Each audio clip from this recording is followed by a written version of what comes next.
Certains maîtres nous disent que le but de la vie est l'épanouissement spirituel. C'est pourquoi certains d'entre vous sont venus ici. Mais moi, je vous dis que la vie n'a aucun but et que vous n'êtes jamais venus ici. La vérité, c'est que vous n'êtes pas ce que vous croyez être. Rien n'est ce que vous croyez. Rien n'existe réellement tel que cela apparaît. Je sais que ça semble étrange et drôle au premier abord. Vous pouvez être certain que vous êtes vivant, vous avez l'impression que des choses vous arrivent, à vous et à vos affaires. Vous croyez traverser certaines épreuves. Pourtant, qui ressent cela? Pas vous. En réalité, vous n'avez pas de vie. Lorsque vous commencerez à réfléchir en ces termes et à vraiment ressentir ce que je vous dis, que vous n'existez pas vraiment en tant que personne, que vous n'avez aucun but, qu'il n'y a pas d'épanouissement spirituel et que vous n'avez rien à accomplir, pensez à la liberté que cela va vous procurer. Vous êtes totalement libre. Rien ne vous retient, rien ne vous freine. Vous êtes liberté absolue. Bien sûr, c'est seulement lorsque vous commencez à penser que les problèmes commencent. Alors, revenons au mental. Pourquoi parler de ce qui n'existe pas? Vous le savez, vous n'avez pas de mental.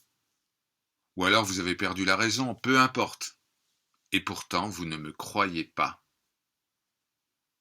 Si vous écoutez ma voix, ici et maintenant, vous seriez immédiatement libre. Au lieu de cela, vous vous dites « Ça a l'air bien, mais j'ai plein de soucis et de problèmes. J'ai des manques, des limitations, des maladies et tout un tas de choses inutiles dans ma vie. » Vraiment? Mes amis, vous n'avez absolument rien qui cloche. Vous n'avez pas de vie telle qu'elle paraît. Vous n'avez pas de but. Vous n'existez pas. Vous êtes le néant absolu. Pourtant, quelque chose en vous tient absolument à exister, n'est-ce pas? Vous voulez exister parce que vous avez peur de devenir complètement fou si vous découvrez que vous n'existez pas.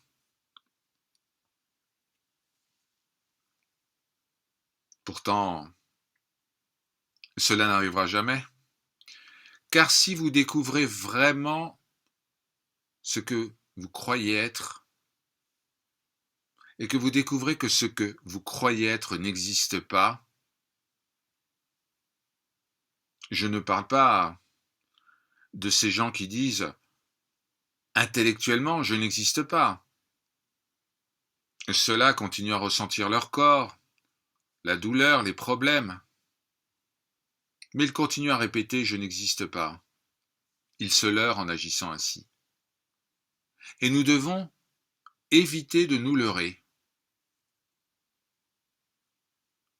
Mais si vous saviez vraiment ce que vous dites, lorsque vous réalisez que vous n'existez pas du tout, alors vous seriez instantanément omniprésent.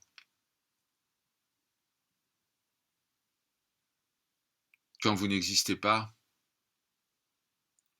ce qui est par lui-même. La réalité est existence. Le mot sat en sanskrit signifie à la fois réalité et être. Alors bien sûr, on ne parle pas du genre d'existence auquel nous sommes habitués. Nous sommes habitués à une existence formelle, objective. Quand nous disons que quelque chose existe, nous pensons que cela a une forme, ou que ça doit avoir une forme. Or, la véritable existence, l'existence réelle, n'a ni forme, ni apparence, ni qualité telles que nous les connaissons. Et c'est vivant, mais pas vivant comme nous imaginons. Ce n'est pas la vie telle que nous la définissons. C'est quelque chose de totalement ineffable. Et vous avez toujours été cela.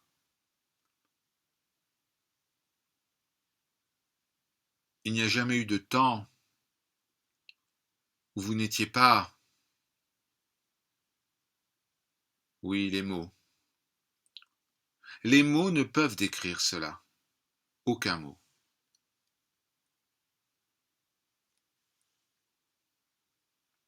Vous êtes vivant. Non pas en tant qu'être humain, non pas en tant que chose ou objet, mais en tant que conscience. Pure conscience. Mais pouvez-vous jamais connaître cette conscience? Pouvez-vous un jour la découvrir? Devenir cela? Pouvez-vous un jour simplement être?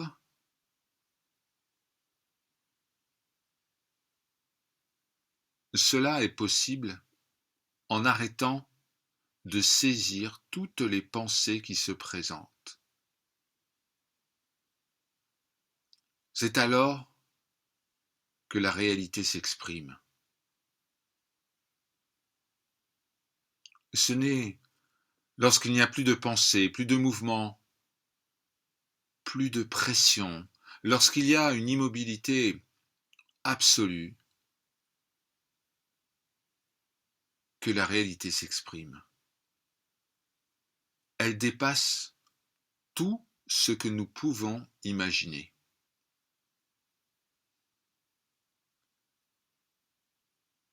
Rien dans cet univers ne peut véritablement nous aider.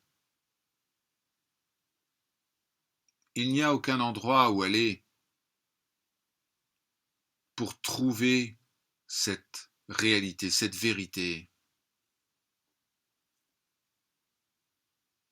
Personne ne peut vous la donner. Et cela se manifeste aux moments les plus inattendus.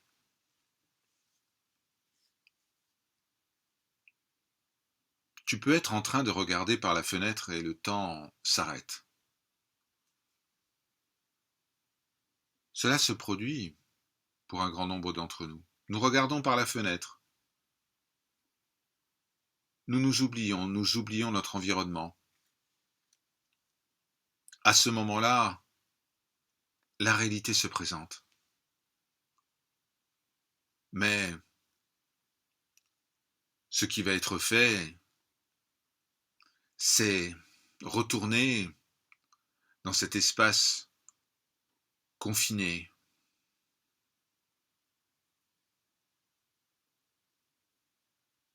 Alors, il y a identification à celui ou celle que tu crois être. Tu sais, celui avec ses problèmes, celui avec le corps, celui qui voit le monde et l'univers. Pourtant, quand je dis que l'univers n'existe pas, que le monde n'existe pas, que tu n'existes pas, cela ressemble aux divagations d'un fou. Et ce n'est pas faux de dire cela.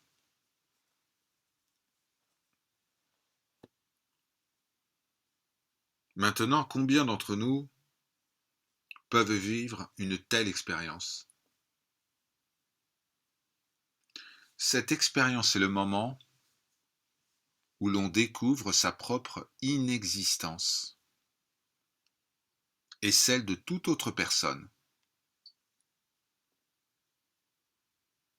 Je ne sais pas vraiment pourquoi j'ai vécu cette expérience. Je n'y étais pas préparé, je ne l'avais pas demandé et pourtant elle est survenue d'elle-même. Nous pouvons donc commencer à comprendre qu'il y a autre chose. Et c'est la bonne nouvelle. Là où les maîtres, les guides, les sages peuvent rassurer ce qu'on appelle l'humanité en lui expliquant qu'il n'y a pas de mort, qu'il ne faut pas s'inquiéter, qu'on ne mourra jamais. Ah, cela libère d'un poids. Quand on commence à comprendre qu'on ne peut pas mourir. Ce que vous êtes, ce qui est, n'est jamais né.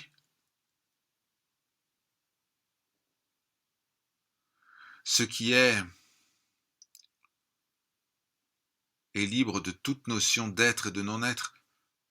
Ce qui est au-delà des sens, au-delà du goût, du toucher, de la vue, de l'ouïe et du ressenti. Ce qui est n'est même pas l'observateur, ni le témoin. Il est au-delà de toute définition. Ce qui est si magnifique, si beau, si grandiose et si exquis. Ce qui est parfois appelé Dieu, et vous êtes cela. Hari Om Tat Sat.